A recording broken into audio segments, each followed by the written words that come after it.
La promesa de una vida mejor en el viejo oeste, tierra de oportunidades, y la fiebre del oro sirven de telón de fondo en la película de hoy para contar una breve historia de la civilización. La leyenda de la ciudad sin nombre se alza en su conjunto como perfecta ejemplificación y paradoja de la construcción de una sociedad.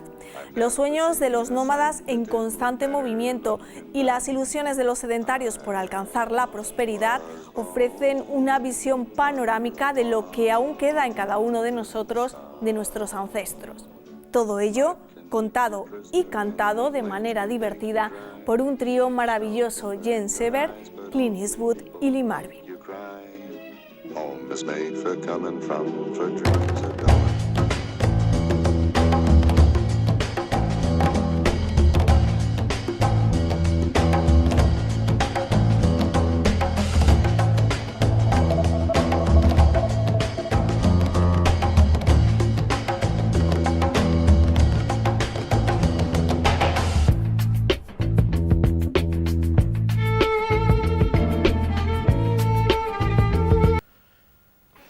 Hoy estamos de suerte porque su estrella errante les ha traído al Callejón de las Maravillas al escritor Antonio Lázaro. Hola. Hola, Bensi. Y al guionista, editor y autor del blog Memorias del Cine Club, David Parajes. ¿Cómo estás? Pues estupendo, muy contento de estar aquí. Hoy vamos a ver La leyenda de la ciudad sin nombre, una película de Joshua Logan protagonizada por un trío excepcional, y no quiero decir mucho más, Antonio, porque te toca a ti recomendarla. Pues has dicho un poco esa clave, un director fantástico, que ya hablaremos in extenso de Joshua Logan, en su momento de cenital, ¿no?, de madurez creativa en Hollywood, y luego ese trío de ases fantástico de Lee Marvin, Jean Seberg, que había sido musa de la Nouvelle Vague, la americana en París, la chica maravillosa. También hablaremos de ella y de su vida y sus luces y sus sombras, ¿no?, con su final terrible que tuvo. Pero bueno, entre tanto nos dio unas películas fantásticas como esta, y luego Clint Eastwood, que venía de todo el entorno de Sergio Leone, pero aquí tuvo la oportunidad de probar otro registro actoral, de mostrar que tenía otros matices, ¿no?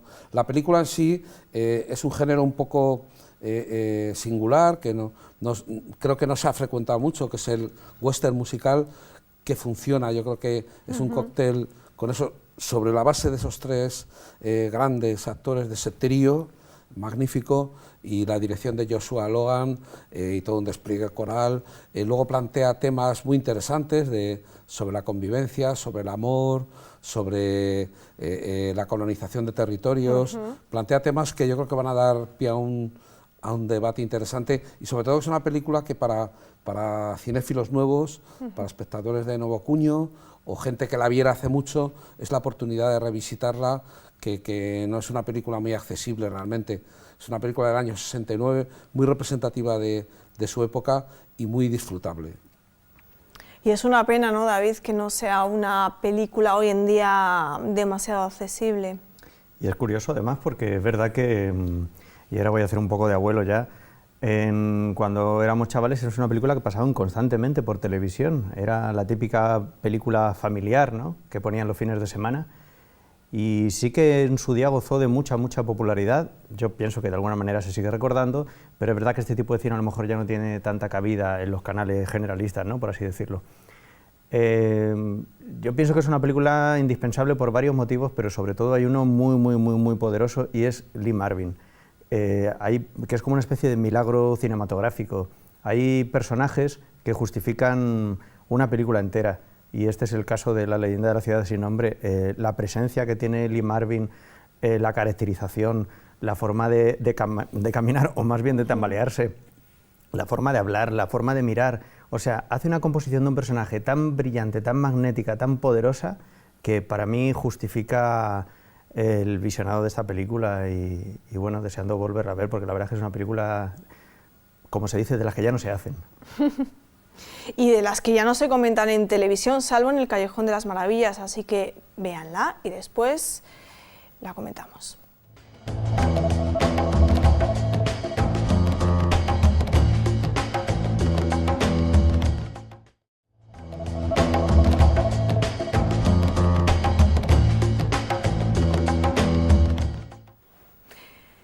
Bienvenidos de nuevo al Callejón de las Maravillas. Acabamos de ver La ciudad sin nombre, una película del año 1969 dirigida por Joshua Logan, una película a la que voy a contradecir un poquito en una de sus frases míticas, aquella que dice aquello de ¿cuántos tipos de personas hay en el mundo?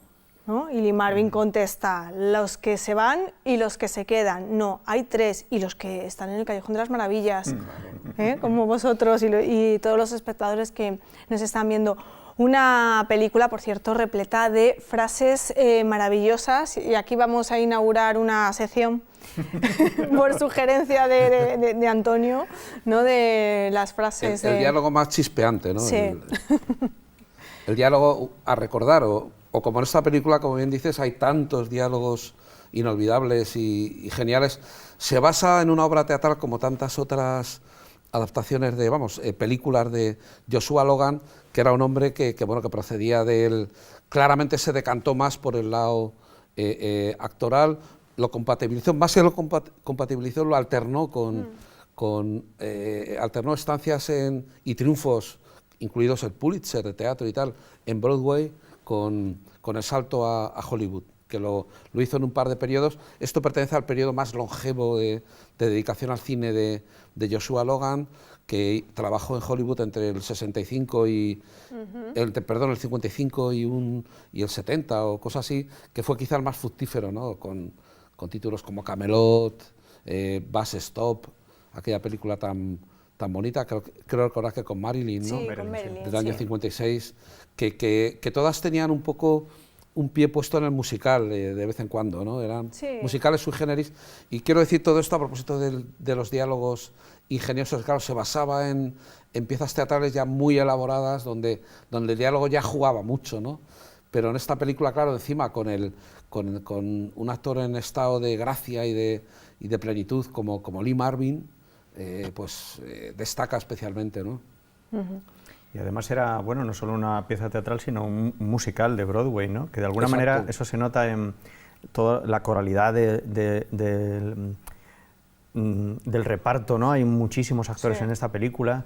Además, todos tienen como su pequeño momento, todos no están puestos simplemente como relleno, ¿no? Como la masa paisajística humana, sino que todos tienen su utilidad en el relato. Y, por supuesto, las canciones, claro. Y aquí es donde yo ya quiero introducir un pero en la película, demasiadas. Empezamos pronto, acabamos de empezar el programa y ya Lo siento, pero tengo que decirlo, yo soy un apasionado del musical, me encanta, y me parece que La leyenda de la ciudad sin nombre es un gran musical, pero es verdad que le sobran varias canciones. Creo que el formato Broadway no funciona siempre trasladado al cine tal cual. Aquí han conservado, yo sospecho que si no todas, la mayoría de las canciones, y hay algunas que realmente no aportan nada a lo que es la trama de la película, sobre todo dos de las que canta Clint Eastwood, por ejemplo, las más románticas. Esas películas, yo invito a hacer el experimento, si las quitamos de la película no cambia absolutamente nada, están puestas un poco accesorias, ¿no? Entonces es verdad que esto ralentiza un poco la trama, que es una película de duración larga, y se va a las 2 horas y media más, 2 horas 40, podría durar perfectamente 2 horas y cuarto, porque hay canciones que no aportan demasiado. En lo que es un ritmo de comedia que tiene muy bueno, porque la película como comedia funciona fenomenal. Es una película muy divertida, con mucho ritmo, siempre están sucediendo cosas, pero también tiene momentos un poco más contemplativos, ¿no? Porque es verdad que la película, una cosa que tiene muy bonita es la contemplación del paisaje, ¿no? Donde se ve muy bien la naturaleza, que es algo que ya se empezaba a hacer, sobre todo en los musicales de esta época, ¿no? Que por fin ya salen de los estudios, empiezan a rodar en escenarios naturales, ¿no? Como por ejemplo West Side Story y todo esto. Sonrisas y lágrimas. Claro, y de repente adquieren como una épica, ¿no? Que en el caso del western es evidente, estas grandes escenas con muchos actores, mucha figuración, donde se ve el pueblo, movimientos de grúa con la cámara. Entonces es una época muy apasionante dentro del género, curiosamente cuando precisamente empieza a languidecer, cuando los musicales empiezan poco a poco, ¿no? Sí, hay por supuesto... pero todavía estaban ahí en pleno apogeo. Yo creo que es un intento renovador de dos géneros. En ese momento, no voy a utilizar el tópico de western crepuscular, porque este no lo es, además. No. es un personaje que tiene aspectos crepusculares, el de Lee Marvin, sí. de fin de una estirpe, ¿no? de la lucha entre, digamos, entre Los o la dialéctica, sedentarios. exacto, el sedentario, el nómada, el buhonero, el trampero, el cazador y el granjero, ¿no? Es el gran... y al final, con esa especie de conclusión final de desvelamiento de cuando decide quedarse Clint Eastwood, pero con total lealtad, porque no hay en ningún momento dado, ninguno de los dos traiciona al otro, no hay un sesgo de traición en este triángulo tan peculiar. Cuando ya él ha decidido irse y el personaje de Clint Eastwood, socio, decide quedarse, pues le reprocha con mucho cariño, dice, yo sabía que en el fondo tú eras un granjero, ¿no? Sí. Y bueno, pues... No es la primera vez que rodaba un musical con un trío, Joshua Logan, porque en Camelot ya lo había hecho, ¿no? Con el famoso trío del Rey Arturo, Lancelot, Lanzarote y Ginebra. Aquí es distinto porque aquí hay consentimiento. Es decir, son un trío bien avenido. En ese aspecto me recuerda más, y sobre todo no lo puedo evitar viendo a Jan Seberg, que aunque no aparecía en aquella película, pero otra película mítica de la Nouvelle Vague, ¿no? La de Jules y Jim, que también hace una visión idílica de lo que es un ménage à trois, ¿no? Un trío consentido, por así decirlo. Y en estos aspectos me recordaba esta película, que por otro lado es una película...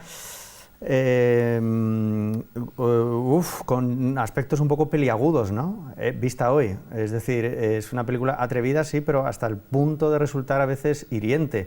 De repente esta loa que se hace a la prostitución, ¿no? Porque gracias a eso van a salvar el pueblo. Este tipo de cosas que vistas hoy son un poco cuestionables, o bastante cuestionables. Sí, lo que pasa es que ese tono de comedia al que aludíais un poco lo edulcora y lo hace asimilable, pero luego tiene también para compensar un poco ese aspecto que efectivamente existe, tiene la cosa esa feminista del personaje de Jan Seberg, que dice, pero ¿por qué el mormón, un hombre puede tener dos mujeres y una mujer no puede tener dos hombres? Sí, de hecho, es un argumento como inapelable. Sí, ¿no? Tú empiezas a verlo y me imagino, depende quién, te comienzas a enfadar, ¿no? Cuando ves, pero bueno, este hombre con las dos mujeres, con no sé qué, pero ¿esto qué es? Y además la ponen en subasta pública para comprarla y dices, pero ¿esto qué es? Dios mío, pero qué horror. Luego, menos mal que en la película te vas dando cuenta que es una parodia, se reconduce, es comedia, se desvía de humor. Claro. Y que de algún modo además la que controla la situación en todo momento es ella, la mujer, y ¿no? eso parece que dices, bueno, venga. Sí, es verdad que la película se va enmendando, pero en algunos momentos tiene secuencias, digamos, bastante cuestionables, ¿no? Y de una ética bastante dudosa, por así decirlo, pero es verdad que la película juega con eso y al final realmente Jan Seberg es el personaje, encarna el personaje, el único sensato de toda la película, para empezar. Y por cierto, qué bien está, qué pena que esta mujer no desarrollase más esta carrera en Estados Unidos, ¿verdad? Porque sí que hizo papeles en algunas películas, yo recuerdo también la de Buenos días, tristeza, que ella estaba estupenda, muy bien. Era de Otto Preminger. De Otto Preminger, sí. Una película con estupenda David y ella estaba... Niven. Pero desde luego tiene una fotogenia, por supuesto, aparte de la belleza, y este personaje, el de La leyenda de la ciudad sin nombre, lo defiende muy, muy bien delante de estos monstruos. Y yo aquí quiero plantear otro pequeño pero, que ya sé que esto es algo mío personal, lo reconozco, y es que durante toda la película me estoy preguntando si realmente Clint Eastwood es el actor adecuado para este papel, porque claro, le tenemos tan identificado a este tipo duro, íntegro, a este Clint Eastwood, es que es un mito, un icono, ¿no? Y claro, aquí le vemos en un papel que es justo lo contrario, ¿no? Como de un poco pusilánime, como que lo contrario a Lee Marvin. Entonces, sobre todo por la envergadura que tiene, por el semblante, además esos rasgos tan marcados, ¿no? Es un rostro y una presencia que ya impone. Yo muchas veces me estoy preguntando, ¿realmente es el actor indicado? Y, bueno, ¿a ti no te cuadra en el papel? A ver, ¿él lo resuelve bien el personaje? Sí. ¿Podríamos encontrar otro actor que lo hiciese igual o mejor? Sí.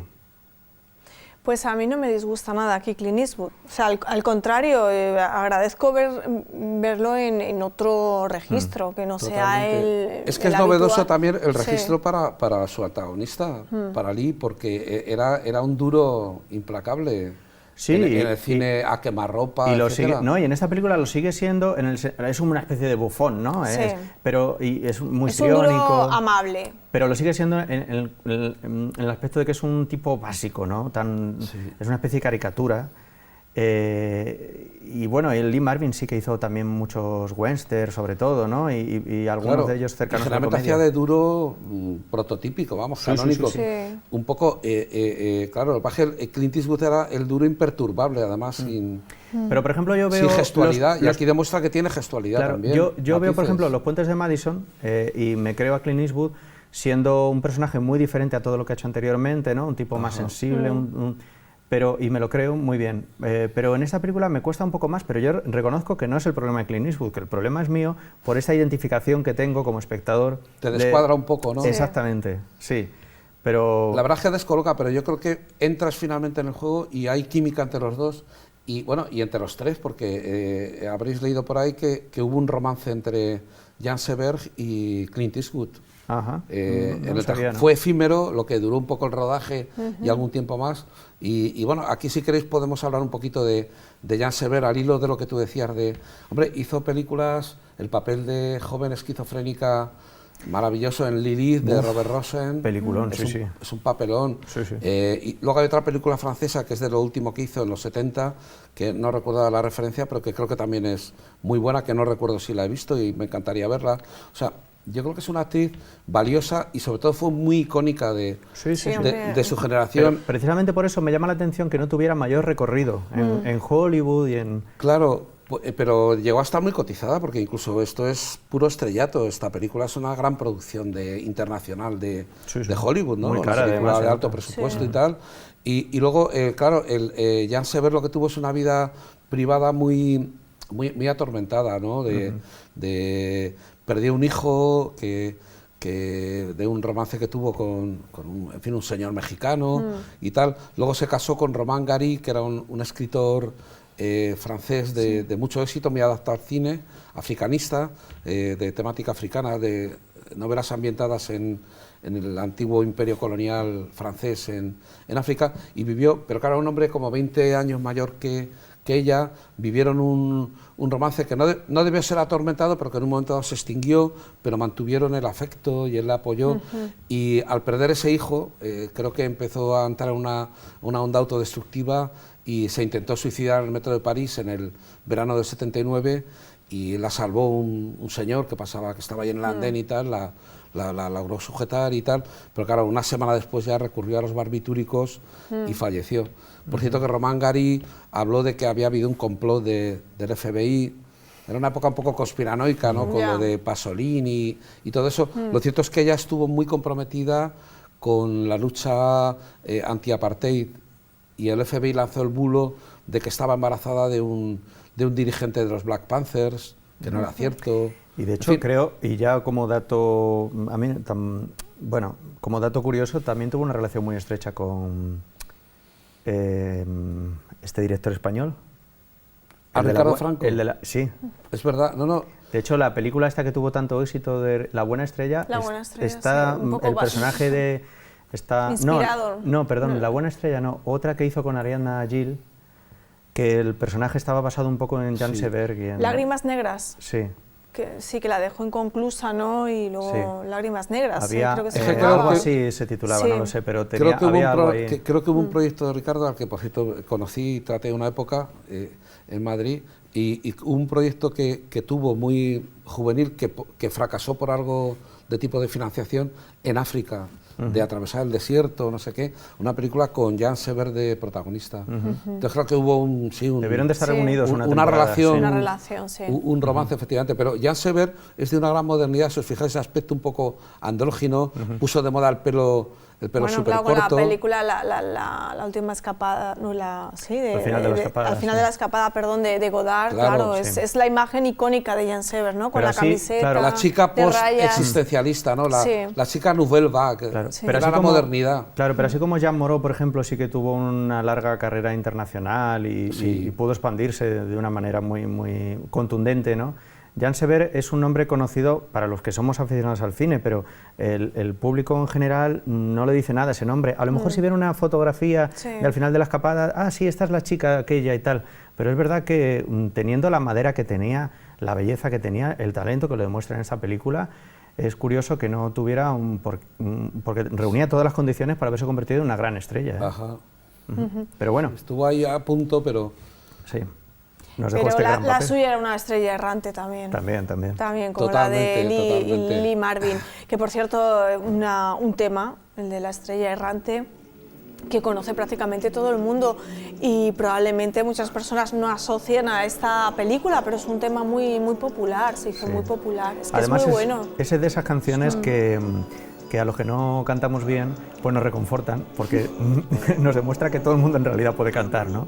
Y Marvin es curioso el mucho partido que le saca a la poca voz que tiene, ¿verdad? Es verdad que tiene una voz con mucha personalidad. Pero muy ronca, muy... Claro. Sí.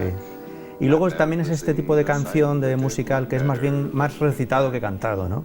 Pero bueno, para eso también hace falta entonar, ¿no? Y hace falta tener musicalidad. Pero es que el tono de voz de Lee Marvin es prodigioso, Sí. es maravilloso. Claro, escuchar su voz original Sí.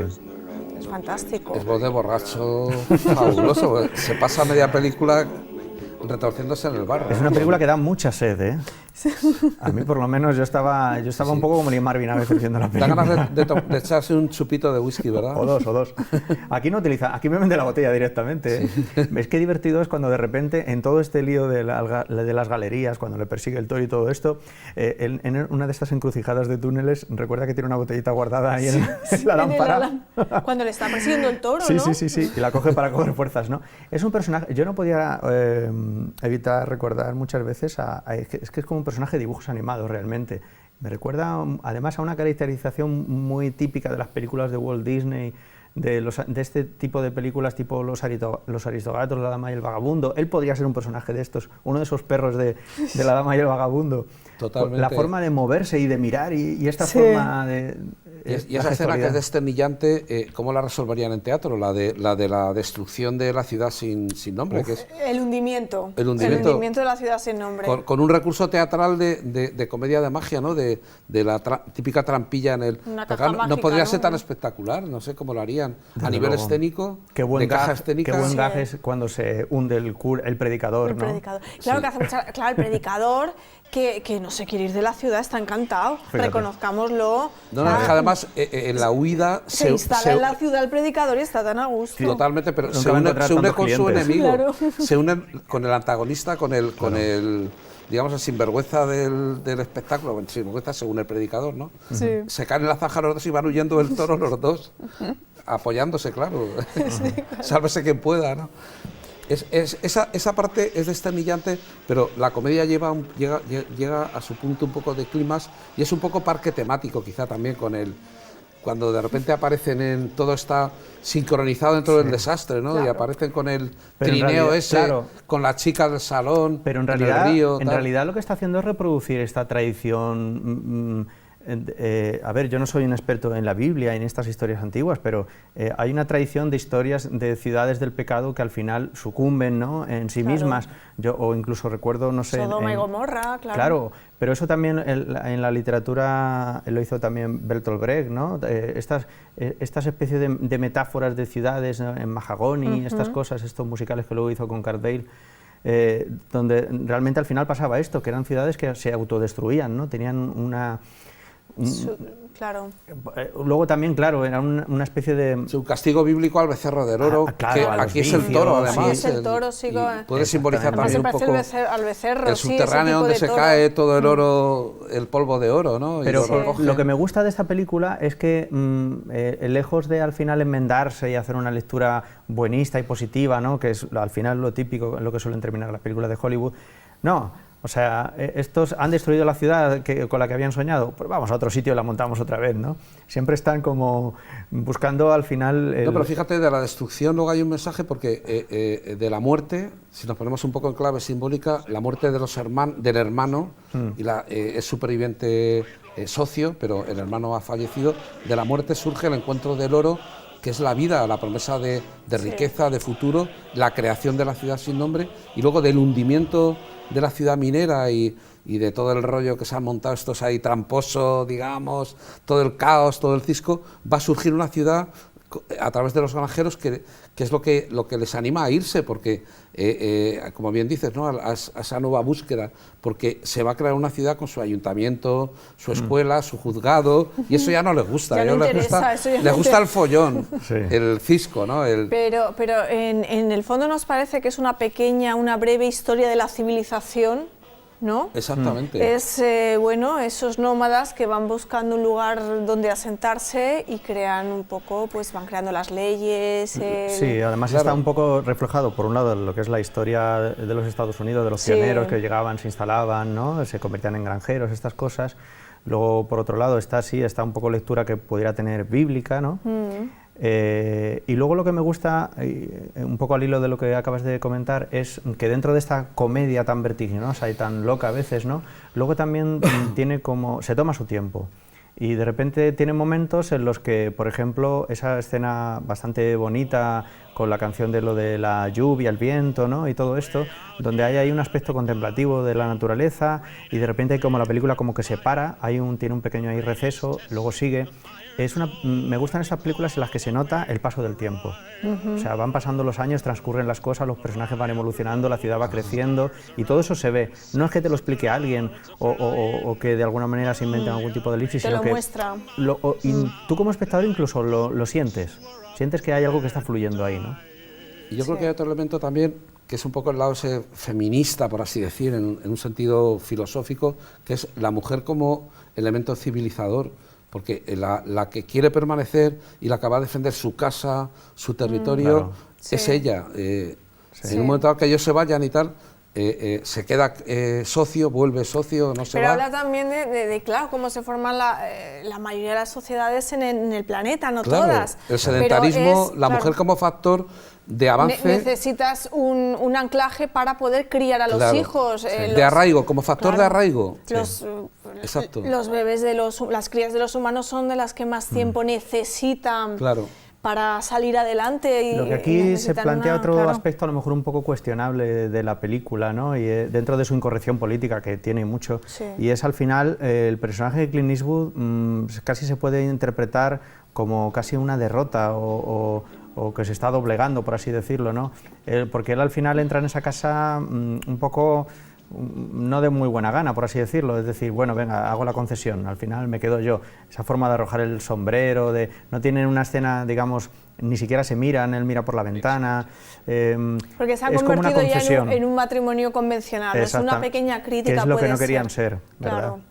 Pero yo creo que él explica que desde que hizo esa ficción de matrimonio convencional, cuando vienen la familia esta de acogida y tal, que desde ese momento ya comprende que no iba a poder vivir como antes, en triángulo, que o se tenía que ir o tendría que vivir ya solo con ella. O sea que en el fondo yo creo que es el americano impasible, como siempre, el socio, Clint Eastwood, por su propia naturaleza, pero yo creo que sí que está contento, que esa escena es un happy end, revela una armonía, ¿no? Yo no veo la derrota ahí, no la percibo. Yo un poco sí, fíjate. Yo creo que Para mí los dos es un final, personajes, los tres personajes agridulce. encuentran su destino. De hecho, inmediatamente, y antes de que termine la película, ya salimos al exterior, volvemos con el personaje de Lee Marvin, donde de repente es la luz, la canción, la alegría, el viaje. Claro. Es decir, contrapone ahí dos mundos, digamos, que durante toda la película están ahí pugnando, ¿no? Y al final la interpretación, la lectura que yo saco es que hay en la balanza hay uno más con una valoración más positiva que el otro. Que yo estoy casado, tengo mi familia y estoy asentado en mi casa, o sea, yo practico ese modelo de vida. sedentarismo. ¿No te animas a buscar oro, David? Yo el oro ya lo he Te lo iba a encontrado. proponer. Lo tengo en casa, el oro. Cachis en la mar. Bueno, escena Necesitaba o, un joven como tú para esta nueva empresa. escena o secuencia, Antonio. Bueno, pues mi escena favorita, un poco ya la hemos rozado y David la de algún modo ha aludido a ella, es ese canto libertario del final, ¿no? Cuando es la caravana ya de los buscavidas, ¿no? de los inadaptados, ¿no? Que van a ver si se adaptan temporalmente en otro nuevo destino, que han oído Que a ver los hilos, ¿eh? O sea, que sigue... Claro, eso sigue existiendo. Van, vienen, pasan de largo. Pues lo que decía la película, ¿no? Hay unos que se van y otros que se quedan. Claro. Yo para mí sería esa caravana, que es la anticaravana de la conquista del oeste o de las películas clásicas de John Wayne, de tal, que es la caravana familiar, que eso es importante en términos históricos y es un dato, ¿no? Cuando, digamos, se produce una conquista de aventureros, de gente de buhoneros, de Lee Marvins, digamos, se tiende, que es lo que pasó en el comienzo de la conquista española, lo que se tiende es a la fusión, a la mezcolanza con el elemento, aunque también haya destrucción y atropellos y expolios y tal, pero se tiende un poco a la fusión. Cuando es la familia la que avanza en las caravanas, no en esta libertaria al final, sino en la caravana al uso del oeste, o en la del general Rosas en Argentina a mediados del siglo XIX, que exterminaron a los guaraníes. O sea, pero ya todo se percibe como hostil, porque sí, vas con los hijos, porque vas con... ¿Entiendes? Aunque no tengas una casa que defender anclada, está el proyecto de casa rodante, ¿no? Entonces, bueno, ese canto libertario del final, con la apoteosis musical y tal, a mí me parece muy bonito y muy revelador, ¿no? Y además esta forma tan curiosa que tiene de terminar la película, que sigue la canción con la pantalla en negro. Yo me imagino que eso está pensado para que la gente en el cine se levante, comenten sus cosas, mientras se vayan con el espíritu ¿no? Enfervorecido. Pues yo voy a comentar, para mí, por supuesto, tiene que ser un momento de Lee Marvin, y dos tipos de comedia diferentes, ¿no? Por un lado, la comedia del diálogo, que es muy divertido, con una de mis frases favoritas, que me río muchísimo, cuando tiene este diálogo con la familia esta de acogida en la casa, y él está justificando, ¿no?, su gusto por la bebida, y la otra no entiende, dice, no, yo conozco las escrituras, y dice, pero bueno, y habiendo leyendo la Biblia, ¿no se le quitaron las ganas de beber? Y dice, no, de lo que se me quitaron las ganas es de seguir leyendo. Bueno, me parece un momento tan brillante. Y luego otro tipo de comedia, que ya es la comedia puramente física, la comedia del gag, que es un momento absolutamente brillante, que es esa boda impresionante, que yo creo que debería figurar ya en los anales de las grandes bodas de la historia del cine, con esa caracterización de Lee Marvin completamente borracho, a punto de caerse, hasta que al final ya le van sujetando y al final se cae. Me parece tan divertido, y además pienso que si algún día vuelvo a casarme, yo quiero ese traje de Lee Marvin. Pero que en el fondo en ese momento se está casando con los dos, y ahí sí, ya lo adelanta, claro, porque él dice, sí, no, es él el que tiene que... Pero contestan los dos, claro. Ahí ya te adelanta lo que va a pasar, sí, claro. Sí, ese contrato. Es un menaje a Troya, pero vamos, así, metido en una superproducción de Hollywood, ¿eh? Sí. Ahí lo dejaron. Bueno, pues nos vamos, este trío se vaya de momento, pero volveremos la semana que viene. Hasta entonces.